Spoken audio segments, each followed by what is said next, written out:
మీ ఎలాంటి వ్యాపార ప్రకటనలకైనా వెంటనే మా ఛానల్ సంప్రదించండి. నమస్తే. ప్రస్తుతం మనతో పాటు ప్రముఖ ఆధ్యాత్మికవేత్త, జ్యోతిష్య వాస్తు పండితులు బ్రహ్మశ్రీ డాక్టర్ గుండెపూడి శివ సుధీర్ శర్మ గారు మనతో ఉన్నారు. సో గురుగారితో మాట్లాడేద్దాం.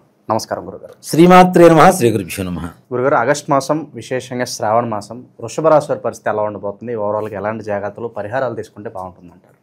ముఖ్యంగా ద్వాదశ రాశుల ఫలితాలు మనం చెప్పుకుంటూ ఉన్నాం నాన్న.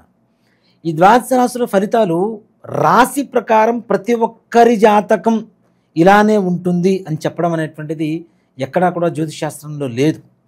ఒక రాశిలో కొన్ని కోట్ల మంది పుడుతూ ఉంటారు, అందరి జాతకం ఒకేలాగా ఉండాలని గ్యారంటీ ఎక్కడా లేదు. అలాగే మనం పుట్టినప్పుడు ఇప్పుడు ఏవైతే అనుకూలంగా ఉండేటువంటి గ్రహాలు ఉన్నాయో, ప్రతికూలంగా ఉండేటువంటి గ్రహాలు ఉన్నాయో, మనం పుట్టినప్పుడు లగ్నం నుంచి, రాశి నుంచి ఏ గ్రహాలు ఎక్కడ సంచారం జరిగిందో అది తెలుసుకుంటే రాశి ద్వారా గోచారం చెబుతున్నాం కదా, ఇది జరుగుతుందని చెప్పడానికి గ్యారంటీ తెలుస్తుంది.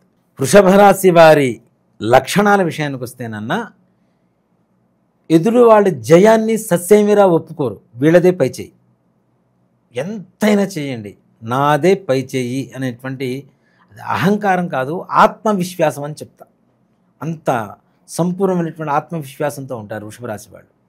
అలాగే ఎలాంటి పనినైనా సరే చేయదగినటువంటి సామర్థ్యం ఉంటుంది. మొరటు పనులు అంటాం చూడండి, ఈ పనికి ఎవరు చేయలేరురా బాబు, వదిలేద్దాం అనుకుంటారు చూడండి, అలాంటి పనులు కూడా నెత్తికి ఎక్కించుకొని చేసేటువంటి ఒక స్థైర్యం, సామర్థ్యత సంపూర్ణంగా కలిగినటువంటి వాళ్ళు వృషభ రాశి వాళ్ళుగా చెప్పుకోవచ్చు. వృషభ రాశి వాళ్ళకి ఈ ఆగస్టు మాసంలో ఎలా ఉండబోతుంది అనేటువంటి విషయానికి వస్తే, వీళ్ళకు కూడా సంపూర్ణమైనటువంటి అనుకూలమైనటువంటి వాతావరణం. వీళ్ళకి ఇంతకాలం దొరకనటువంటి ప్రేమ దొరుకుతుంది ముఖ్యంగా. అంతేకాకుండా కుటుంబ వ్యవహారాలు చిన్నాభిన్నమైపోయినటువంటి వాళ్ళు కూడా కుటుంబ సభ్యులందరూ ఒక చోట చేరుకొని ఆనందదాయకంగా వాతావరణాన్ని కొనసాగించేటువంటి పరిస్థితులు వృషభ రాశి వాళ్ళకి ఆగస్టులో జరగబోతున్నాయి. అలాగే ఆర్థిక లావాదేవీలు, వీళ్ళు ఇచ్చినటువంటి డబ్బులు వస్తున్నాయి, వీళ్ళు ఇన్వెస్ట్ చేసినటువంటి వాటి మీద లాభం రాదని వదిలేస్తాం చూడండి, ఏ రాదురా బాబు ఇంకో అనవసరం అని చెప్పి, అలాంటివి రెట్టింపు లాభాన్ని, వీళ్ళకి అసలు లాభం వస్తే ఎంత వస్తుందో దానికి రెట్టింపు దశలో లాభాన్ని తెచ్చిపెట్టేటువంటి పరిస్థితులు కనపడుతూ ఉన్నాయి. ఆకస్మిక ధన లాభం, అంతే కదా, అదృష్టలక్ష్మి ఆకస్మికంగా రావు అనుకున్నవి రావడం ఒకటైతే, దానికి రెట్టింపు దశలో రావడం అనేది, ఈ స్థితిలో రావడం అనేది ఇంకా చెప్పుకోదగ్గ విషయం కదా. కాబట్టి చాలా సంతోషకరంగా ఉంటారు. అలాగే విచిత్ర వస్తు సేకరణ, వింత వస్తువులు కొనటం, వాటి మీద ఇన్వెస్ట్ చేయటం. ఇప్పుడు మనకి ఓల్డ్ అంటే పాత తరం వస్తువులు ఉంటాయి, అట్లాంటివి ఎక్కువగా వీళ్ళ దగ్గర ఉండాలనేటువంటి ఒక తపన ఎక్కువగా ఉంటుంది వీళ్ళ దగ్గర. రేర్ కలెక్షన్ అంటే రేర్ కలెక్షన్, అలాంటివి ఎక్కువగా వాటి మీద ఇన్వెస్ట్ చేయటం, వాటిని జాగ్రత్త పరుచుకోవటం, వాటి మీద మమకారం పెంచుకోవడం, ఇట్లాంటి ఈ లక్షణాలు మొత్తం కూడా వృషభ రాశిలో ఎక్కువగా ఉంటుంటాయి. అలాంటి వాటి మీద ఎక్కువగా ఇన్వెస్ట్ చేస్తూ ఉంటారు. అవి కూడా భవిష్యత్తులో వీళ్ళకి ఎక్కడో పనికి వస్తాయి. ఈ మాసంలో చేసేటువంటి కొనుగోలు ఏ పనైనా సరే భవిష్యత్తులో ఒక బంగారుమయంగా కోహినీరు వజ్రంలాగా కనబడుతూ ఉంటుంది వీళ్ళకి ఇప్పుడు తెలియదు చేస్తున్నటువంటి ఇన్వెస్ట్మెంటు ఇంత లాభం తెచ్చిపెడుతుంది మనకి భవిష్యత్తులో అని. కానీ ఇంతకుముందు పెట్టినటువంటి ఇన్వెస్ట్మెంట్ ఇక్కడ రెట్టింపు దశలో వస్తుంది, ఇప్పుడు పెడుతున్నటువంటి ఇన్వెస్ట్మెంట్ కూడా భవిష్యత్తులో దాని ప్రతిఫలాన్ని సంపూర్ణంగా అనుభవించేటువంటి యోగం ఆగస్టు మాసంలో చేసేటువంటి ప్రతి పెట్టుబడిలో కూడా వీళ్ళకి లాభదాయకంగా. సో కొంతమంది డౌట్స్లో ఉంటారు, అసలు నేను జాబ్ చేయాలా, బిజినెస్ చేయాలా, ఎటువైపు వెళ్తే బాగుంటుంది, అన్నీ కూడా డౌట్స్ ఉంటాయి. అలాంటి వాళ్ళకు కూడా కాస్త అంతా ఒక రూట్ కానీ ఒక మార్గం క్లియర్ అయ్యే అవకాశాలు కనిపిస్తున్నాయి అంటారా? సంపూర్ణంగా కనబడుతుంది, దాంట్లో అనుమానమేం లేదు. కానీ వ్యాపారమా, ఉద్యోగమా, వృత్యా, ఏం చేయాలి అనేటువంటి ఆలోచన ఒక నిర్ణయానికి వచ్చే ముందు దయచేసి వ్యక్తిగత జాతక పరిశీలన చేయించుకోండి. ఈ రాశిలో ఉన్నటువంటి వాళ్ళందరూ ఈ వ్యాపారమే చేయండి, ఉద్యోగమే చేయండి అని చెప్పడం కూడా కరెక్ట్ కాదు. కాబట్టి తప్పనిసరిగా వ్యక్తిగతమైనటువంటి జాతకం ఏదైతే ఉంటుందో, పర్సనల్ జాతకం, అది పరిశీలన చేసిన తర్వాత చెప్తే కరెక్ట్గా ఉంటుంది. కానీ రాశి ప్రకారం మాత్రం చెప్పడం కరెక్ట్ కాదు అనేది నా భావన. కాబట్టి ఈ వృషభ రాశి వాళ్ళకి ముఖ్యంగా దాంపత్య జీవితం బాగుండబోతుంది, సంతానం యోగం కలగబోతోంది. రియల్ ఎస్టేట్ రంగం వాళ్ళకి విపరీతమైనటువంటి డబ్బే డబ్బు ఒక మాట చెప్పాలంటే విపరీతమైనటువంటి ఆర్థిక లాభాలు రాబోతున్నాయి. భూమిని నమ్ముకున్నటువంటి రైతులు కూడా పంటలు విపరీతమైనటువంటి పంటలు పండి చేతికొచ్చి ధాన్యం చక్కగా మంచి గిట్టుబాటు ధరలు రావడం, తద్వారా మంచి యోగదాయకంగా ఉండడం అనేటువంటిది జరుగుతూ ఉంటుంది. అలాగే విదేశాలు వెళ్ళాలి అనుకునేటువంటి వాళ్ళకి మాత్రం ఇక్కడ చుక్కెదురవుతుంది. వాళ్ళకి అనుకూలంగా అంత ప్రశాంతంగా అయితే జరగదు. వితౌట్ టెన్షన్ మాత్రం వీళ్ళకి వర్కౌట్ అవ్వవు ఏవి కూడా విదేశీ ప్రయాణాలకు సంబంధించినటువంటి వ్యవహారాలలో. అలాగే వీళ్ళకి కీర్తి యశోభూషణం అని చెప్పి ఒక పెద్ద మాట వాడుతున్నా. కీర్తి ఎలా పెరుగుతుంది అంటే విపరీతమైనటువంటి జనాదరణ, జనాల ప్రేమ, ఒక మంచి గుర్తింపు, మంచి స్థాయి, మంచి పేరు. కీర్తి యశోభూషణం అంటే సర్వసాధారణమైనటువంటి ఒక పదం కూడా కాదు. అంత యశస్సు పెరుగుతుంది. వీళ్ళ ముఖవర్చస్సు కూడా మారేటువంటి పరిస్థితులు. అంతవరకు బాధగా ఉన్నటువంటి వాడికి సంతోషం కలిగితే ఏమవుతుంది, వెలివిరుస్తుంది కదా, ముఖం మొత్తం కూడా ఒక్కసారి కళ పెరిగిపోతుంది కదా. అలాగే వీళ్ళకి కావాల్సినటువంటి సుఖభోగాలన్నీ కూడా తప్పనిసరిగా చేతికి అందుతాయి. కానీ ఆడవాళ్లతో మగవాళ్ళు, మగవాళ్లతో ఆడవాళ్ళు చాలా జాగ్రత్తగా ఉండవలసినటువంటి పరిస్థితి. ఎందుకంటే షష్టమ స్థానంలో కుజగ్రహ ప్రభావం చేత అందులో తులలోకి వెళ్తున్నాడు. తద్వారా పరువు నష్టం వాటిల్లేటువంటి అవకాశం కనపడుతుంది. కాబట్టి ఇంత కీర్తి ఇస్తున్నటువంటి భగవంతుడిని మనం చేతులారా మనం నాశనం చేసుకోవాల్సిన అవసరం ఏముంది. కాబట్టి ఇట్లాంటి వ్యవహారాలలో గోప్యంగా ఉండడం కాదు, అసలు వద్దని చెప్తా. అసలు అంటే రిలేషన్స్ వద్దని చెప్తా. టెంప్టేషన్స్ కావచ్చు, ఆశ చూపించడం, ప్రలోభాలు ఇలాంటివి ఉంటాయి అంటారు. తప్పనిసరిగా నాన్న, ఇక్కడ ఆశ చూపించినప్పుడు ఆశకు లోనవ్వని వాడే గొప్పవాడు అవుతాడు. ఆశకు లోనైన వాడు గొప్పవాడు ఎందుకు అవుతాడు? ఆ స్థాయి వాడు అక్కడే దిగిపోతుంది కదా. కాబట్టి అలాంటి ఆశా పరిస్థితుల్లో కూడాను ఇక్కడ ముందుకు వెళ్ళకండి. ఇప్పుడు కనుక మిమ్మల్ని టెంప్ట్ చేసేటువంటి ఆశలకు లోనవ్వకుండా ఉంటే జీవితంలో ఏ ఆశకు లోనవ్వాల్సిన పరిస్థితి లేకుండా భగవంతుడు చూస్తాడని చెప్తా. అంత సంపూర్ణమైనటువంటి వైరాగ్యం కలిగిపోతుంది కంప్లీట్గా. వైరాగ్యం కూడా కాదు నాన్న, అసలు ఏవి ఆశ చూపించాల్సిన అవసరం లేదు. అన్నీ ఈయన దగ్గరకు వచ్చి కూర్చుంటాయి. ఇంకా కావాల్సింది ఏముంది? అవునా? వైరాగ్యానికి వైరాగ్యం ఇస్తారు, దాంట్లో అనుమానం ఏం లేదు. వీళ్ళు వైరాగ్యానికి సన్యాసాన్ని ఇస్తూ ఉంటారు. కానీ అన్ని సుఖాలు దగ్గరకు వస్తాయి, అన్ని సంతోషాలు దగ్గరకు వస్తాయి. వ్యాపారం చేసినా బాగుంటుంది, కానీ జాయింట్ బిజినెస్ మాత్రం చేయొద్దని చెప్తా. షేర్ మార్కెట్ జోలికి అస్సలు వెళ్ళొద్దని చెప్తాను. అలాగే ముఖ్యంగా భూపరమైనటువంటి వాళ్ళకు కూడా విశేషమైనటువంటి యోగం కలగబోతుంది. ముఖ్యంగా విద్యార్థులు కూడా సంపూర్ణమైనటువంటి ఆత్మవిశ్వాసంతో చదువుతారు, ముందుకు వెళ్తారు, మంచి మార్కులు పాస్ అవుతారు. మార్కులతో మంచి మార్కులు గుర్తింపు తెచ్చిపెడుతూ ఉంటాయి. కళాశాలలో వీళ్ళ పేరు కూడా మారుమోగిపోయేటువంటి పరిస్థితులు కనబడుతూ ఉంటాయి. కాబట్టి ఏ రకమైనటువంటి పనులు అనుకున్నా సకాలంలో పూర్తి కావడానికి మంచి సానుకూలమైనటువంటి వాతావరణం కలిగినటువంటి మాసం ఆగస్టు మాసంగా వృషభ రాశి వాళ్ళకి చెప్పుకోవచ్చు. ఇక ఓవరాల్గా ఎలాంటి పరిహారాలు, దైవారాధన బాగుంటుందంటారు ఈ రాశి వాళ్ళకి? ఇక్కడ ఒక మాట చెప్తానన్న, ఇప్పుడున్నటువంటి 12 రాశులు 12 రాశుల్లో కూడా ఎవరికైనా సరే ప్రపంచంలో ఉన్న 700 కోట్ల చిల్లర జనాభా అందరికీనూ 2 రకాల దోషాలు ఉన్నాయని ఖచ్చితంగా చెప్పగలుగుతా. ఏంటి? పితృదోషం, స్త్రీ శాపం. వీటిలో ఇంకా అనేక రకాలైనటువంటి దోషాలు ఉన్నాయి. దేవతా శాపాలని, వృక్షవధలు, జంతువధలు, సర్పవధలు, ఇట్లాంటివన్నీ కూడా దోషాలే. ఇవన్నీ మన పూర్వీకులు చేసినటువంటి తప్పిదాల వల్ల భవిష్యత్ తరాలు అనుభవిస్తాయి. మన పూర్వీకులు ఆస్తులు ఇస్తే మనం తీసుకుంటామా లేదా? అట్లాగే వాళ్ళు చేసినటువంటి తప్పులకి ప్రభావం కూడా మనం తప్పనిసరిగా అనుభవించాల్సిందేగా. మా తాతగారు ముత్తాతగారు ఉన్నారు, ఆస్తులు మొత్తం అమ్మేశాడు. ఆ పేదరికం అనేటువంటిది కంటిన్యూ అవుతుందా లేదా? అవునా? అలాగే ఆస్తులు బాగా కూడబెట్టాడు, ఆ డబ్బులైతే మేము తింటామా లేదా? దాని ప్రతిఫలమిత అంటే ఒక్క ఆడవాళ్ళ కన్నీటి చుక్క మీ వంశాన్ని మహాసముద్రమై సముద్రంలో వచ్చేటువంటి సునామీగా మార్చి వంశాన్ని మింగేస్తుంది.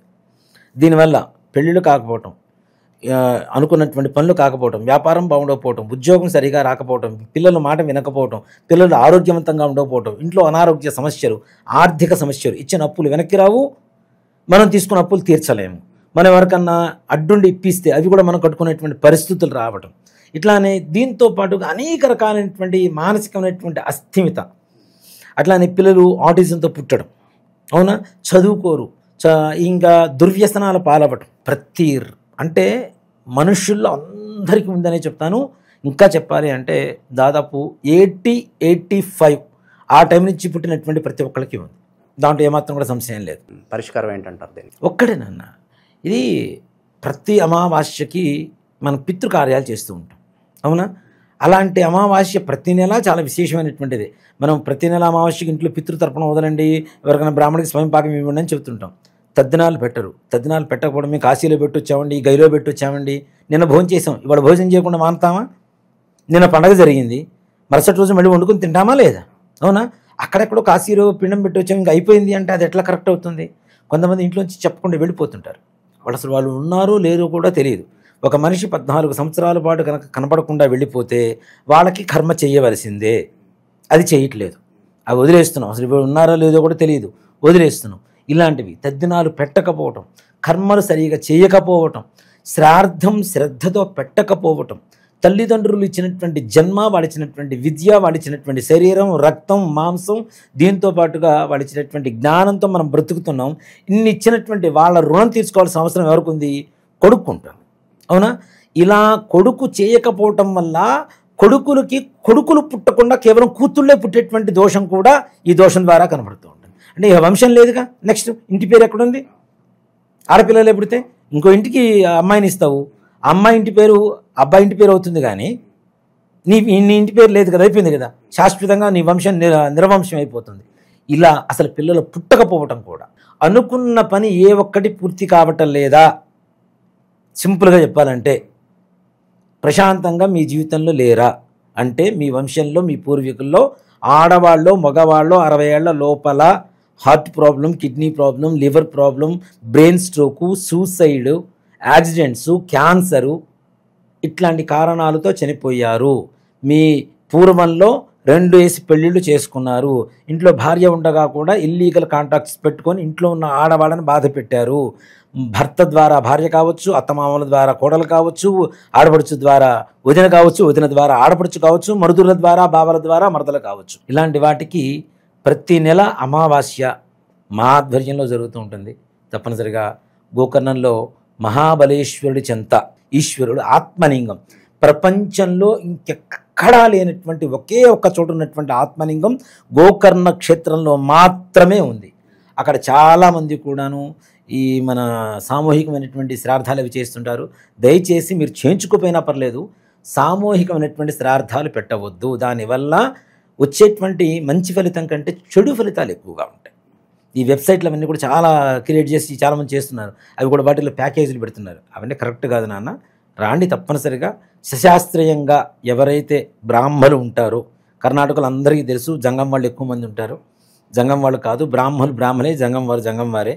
సో కాబట్టి బ్రాహ్మలు చేసేటువంటి విధానంగా సశాస్త్రీయంగా అక్కడ తప్పనిసరిగా పూజ చేయించుకొని మన దగ్గర నుంచి బస్సులోంచి బయలుదేరుతుంటాం. ఇక్కడ నుంచి ప్రతి నెల అమావాస్య ముందు రోజు బయలుదేరుతాం. అమావాస్య రోజు పూజ అక్కడ. అందులో ఈ శ్రావణ బహుళ అమావాస్య మఖా నక్షత్రం కలిసి వచ్చింది. ఈ దోషాలు ఉన్న వాళ్ళ వంశంలో మఖా నక్షత్రంలో పుట్టేవాళ్ళు కూడా కొంతమంది ఉంటారు. మఖా నక్షత్రం కలిసి వచ్చినటువంటి అమావాస్య, శ్రావణ బహుళ అమావాస్య చాలా విశేషమైనటువంటి ఈ ఆగస్టు మాసంలో వచ్చే అమావాస్య.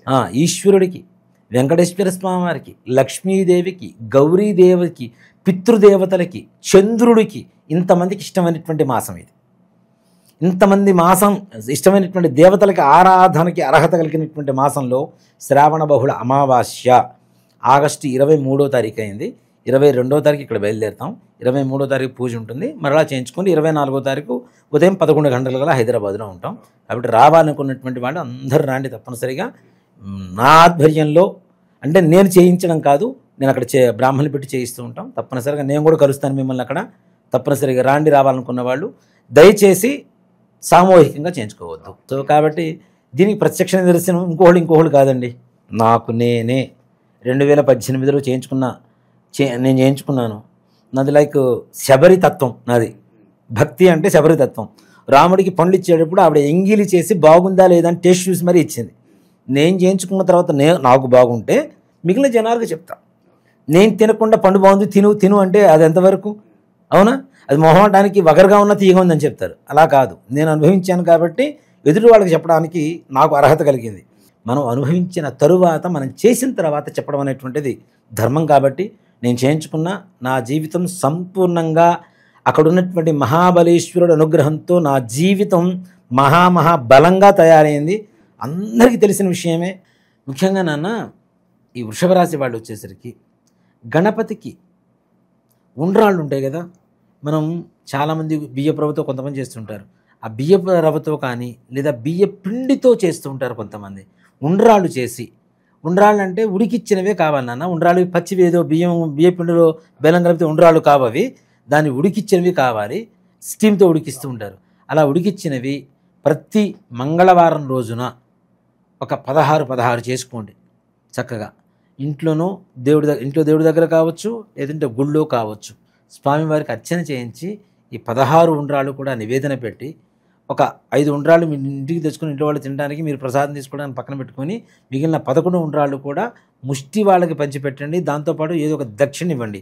మీరు 100 రూపాయలు నోటు ఇచ్చినా ₹1 దక్షిణ, నాణ్యం మాత్రం తప్పనిసరిగా ఉండాలి కాబట్టి నాణ్యం ఇంట్లో నీళ్ళలో తడుపుకొని తీసుకొని రండి. తలా ఒకటి ఇవ్వండి, తలా ఒక దక్షిణ ఇవ్వండి, కాళ్ళు కడుక్కోండి, ఇంటికి వెళ్ళండి. సంపూర్ణంగా గణపతి అనుగ్రహంతో ఇంకేమైనా పనులు కావాల్సినవి ఉంటే ఆయన ముందు ఉండి అవిఘ్నంగా ముందుకు తీసుకుని వెళ్ళిపోతాడు. ఓవరాల్గా వృషభ రాశి వారి పరిస్థితి ఏ విధంగా ఉండబోతుందో అద్భుతంగా వివరించారు. ధన్యవాదాలు. శ్రీమాత్రే నమః. శ్రీ గురుభ్యో నమః.